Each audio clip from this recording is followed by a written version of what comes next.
G'day guys, I'm Cahn, and today we're doing something a little bit different. That is, I'm going to answer some of your frequently asked questions. Now, whether I'm in a store helping out, whether I'm checking out Facebook or YouTube, there are some questions that commonly pop up, so I thought what better time to lob in and get you guys some answers.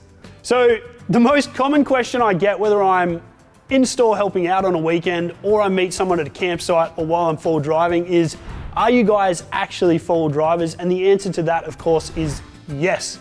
Breno, who you've seen on a bunch of our videos, used to be the editor of Full Drive Action magazine and has camped and full drive basically everywhere in Australia, including doing a full lap a couple of years ago. John, you've probably seen on a couple of our videos, is the head of our product development team in southeast Queensland, and that's him with his 79 series dual cab that he's slowly been working on over the last couple of years as well. The young bloke you've seen on some of our videos more recently is Mitch. He's actually from the central west of New South Wales, bounced around on a couple of farms between Mudgee and Burke as a jackaroo before joining the team about 2 years ago now. He looks after our full drives here and does a lot of our trip planning and general logistics. And me, I grew up down in the Illawarra, hiking and camping up and down the escarpment and all around all the national parks. Got a full drive when I was about 19 or 20 and never looked back. That thing copped a lot of Menai mud and a lot of trips down to Yarwell before I ended up writing for Full Drive Action and Overlander magazines, reviewing new full drives, doing travel articles and doing trips all around the place. I absolutely love this stuff. Just getting out around a campfire with mates, having a beer, magic. That leads me on to the second question, and that is, are these your personal vehicles? The answer to that in some cases is yes, but the D-Max, we have a Ranger, an MUX and a Patrol are actually Adventure Kings vehicles. We get to do all the work on these, whether it's repairs, R&D, DIYs, putting new products onto test and all that sort of stuff, but we do also have our own full drives. You would have seen Breno's white D-Max on a couple of videos on our channel, and that is his personal vehicle. He does take it on a lot of our trips, obviously, and most weekends he's out in that as well. If you want to know more about his rig, check out the channel because there are a couple of videos about how he chose what tires he's running, a bit on his setup in the back, and how he set up his rooftop tent. After a couple more mods, I reckon he'd probably be keen to get a walkthrough video of his setup and experiences, so if that's something you're interested in, let us know in the comments. He's had a bunch of new and old full drives, and he's a wealth of knowledge when it comes to all sorts of things with repairs, bush mechanics, and just general camping know-how. As I said, John has his dual cab 79, that's his dream rig. He's had a couple other full drives, but he's definitely built up to that one, so you'll probably see a bit more on that in the future as well.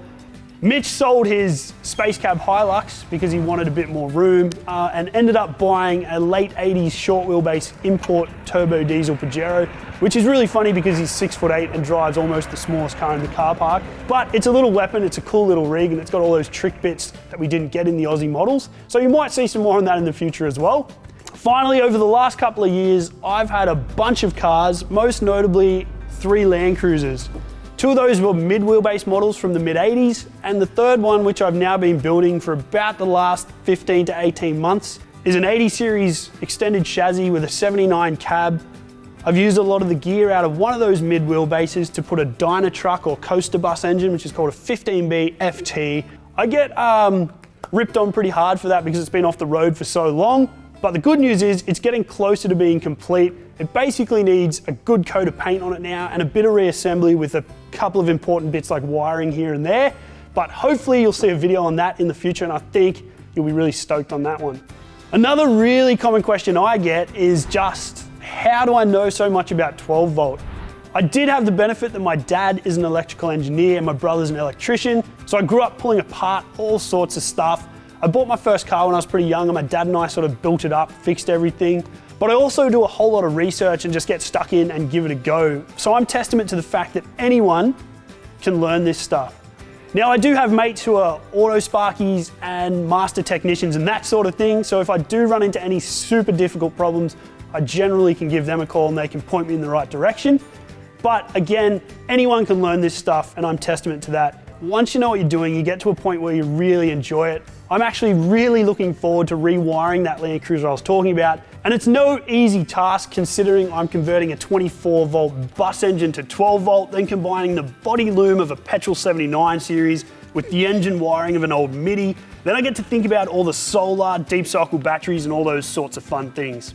But it also means that I can do everything myself, so I can run extra wiring now for when I need it, Plus, I have the opportunity to add some pretty interesting 12 volt gear in there from the get-go.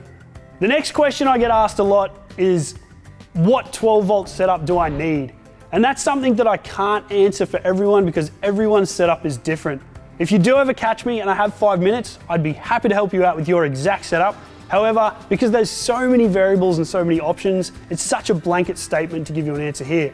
What I would suggest is to check out some of the other videos I've done on the channel, but most importantly, check out my 12 volt dual battery masterclass. There's 4 parts and it gives you a really good overview of basically everything you need to know. The one thing I will say though is don't stress too much if you've installed a pretty basic 12 volt setup, because as you know, you can always upgrade it or improve it later. A really common question I get asked in store a lot particularly is about our batteries and whether someone should buy a 98 amp hour or 115 amp hour battery.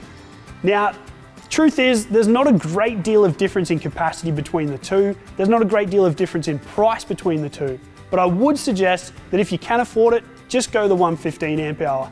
They're around the same size, so they'll both fit in your standard battery boxes or a battery tray, and it just gives you that little extra capacity when you're at camp, which you're never gonna regret. On the other hand, if a 98 amp hour battery fits a certain spot in your four-wheel drive perfectly, or you intend to buy one and maybe add another one later and they'll both fit, then there's no issue with the 98. And if that's all you can afford, absolutely go for one. It's better to have a deep cycle battery than none at all. Another battery related question that I see fairly often online and is often a cause for debate is whether or not you can put an AGM battery under your bonnet. And the short answer is no, you shouldn't. That's because AGM batteries in general aren't designed for under bonnet use. Because they don't vent like a flooded battery does, and because you can't refill them, the constant heat will eventually kill the battery. Now there are these specific AGM batteries designed for under bonnet use, but they are few and far between. So in general, try and keep your AGM battery away from any heat. Another 12 volt question which I hear way too often is what size solar panel should I use, or what size solar panel do I need? Now we've done some particular videos on this as well, so if you do want some more info and a more comprehensive answer, definitely check those out. But what I'll say as a short answer is buy the biggest you can afford and the biggest that you can actually fit in your vehicle. You're not going to regret having extra solar power when you're at camp. What I always say is you've got to prepare for the cloudy days, not the sunny days, and you can't predict the weather. So it's always better to have more solar out while the sun is shining, get that power into your battery just in case the clouds come over in the arvo. In terms of solar panels, another really common question is about regulators, most particularly whether you need to run your solar panels regulator if you're plugging it into a DC-DC charger. Now the answer is no. If your DC-DC charger has a built-in solar regulator, you only need to use that single regulator. Otherwise, what you're doing is dropping the voltage down first, so that by the time it reaches your second regulator or your DC-DC charger, there's not enough voltage to actually efficiently charge your battery. If you've got a portable solar panel or a solar blanket, you can always use the regulator it comes with and go directly into your battery as well as a DC-DC charger. But if you've just got the one system, it's generally better to go through a DC-DC charger because it'll probably have a better regulator built in. Question 9 is, what size circuit breaker should I use on my inverter? Now that really depends on what size inverter you're using. So let's talk in terms of the Adventure Kings inverter, which is 1500 watts. So while your battery voltage might be around 14 volts if it's charging, by turning the inverter on, it could drop down somewhere to 13 or even 12 volts. So a good idea is to take the power in watts of the inverter, in this case 1500 watts, and then divide it by 12. That'll give you 125 amps, which means at full tilt, your Adventure Kings inverter is drawing 125 amps. So we suggest for our 1500 watt inverter, at least 150 amp circuit breaker. That covers you if that current does spike above 125 amps, your circuit breaker is not going to pop and frustrate you. Equally, if there is a short circuit or an issue, it's definitely going to pop and protect your 12 volt system. And question 10 is, my fridge is showing an E1 error. What does it mean and how do I fix it?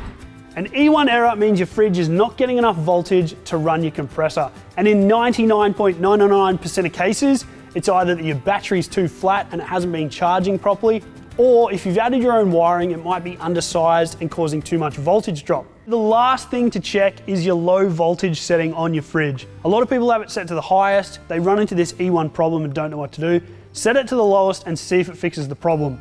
So how do you fix it? First, unplug your fridge for about 15 or 20 minutes and check your battery voltage. If it's anywhere below about 12.3 volts, your battery's half full, needs to be recharged, and that's probably the reason your fridge is showing the E1 code. If that's the case and you have another battery, try connecting your fridge up to that one and see if it fixes the problem. If you're still getting the problem, it might be that your whole 12 volt setup has too low a voltage. If it looks like you do have enough battery voltage, the next step that you can use to confirm that is by using the included 240 volt adapter. Plug it into the power point, use your adapter, and then plug your fridge in. That way you can rule out any power problems. If that solves your error, you've got to look back at your battery system again. If it doesn't solve the problem, it might be that you're getting voltage drop across your fridge wiring. So check any connections. And in particular, if you've done your own wiring, it may be too long or too thin a gauge, which is causing too much voltage drop and bringing up that E1 error. If you're on a trip with your mates and don't have access to 240 volt power, a good idea might be to swap fridge cables with a mate whose fridge is working, check that both ends are really well seated and see if it fixes the problem. If it does fix the problem, it's still pointing towards the fact that your battery is probably on the way out. So keep your voltage up with a good charger and a heap of solar, make sure you're using the right wire gauge, and if all else fails, maybe it's the battery itself. The best advice I can give you is take it out the next time you're at home and give it a really good charge on a 240 volt charger, or take it to a battery shop and get it tested for free to see how it's holding up. Hopefully that's answered a lot of your questions, but as always, if there are any more questions or comments, throw them in the comments below. Make sure you hit like and subscribe, and take a minute to check out the rest of the channel. As I said, there is a wealth of information, whether it's 12 volt, camp cooking, fall driving, or just camping tips, tricks, and techniques. Now, if there is enough interest, we'll do a part 2 with our FAQs. We might get Bruno answering some of your more fall driving questions. So make sure you throw them in the comments. I'll see you next time. Cheers, guys.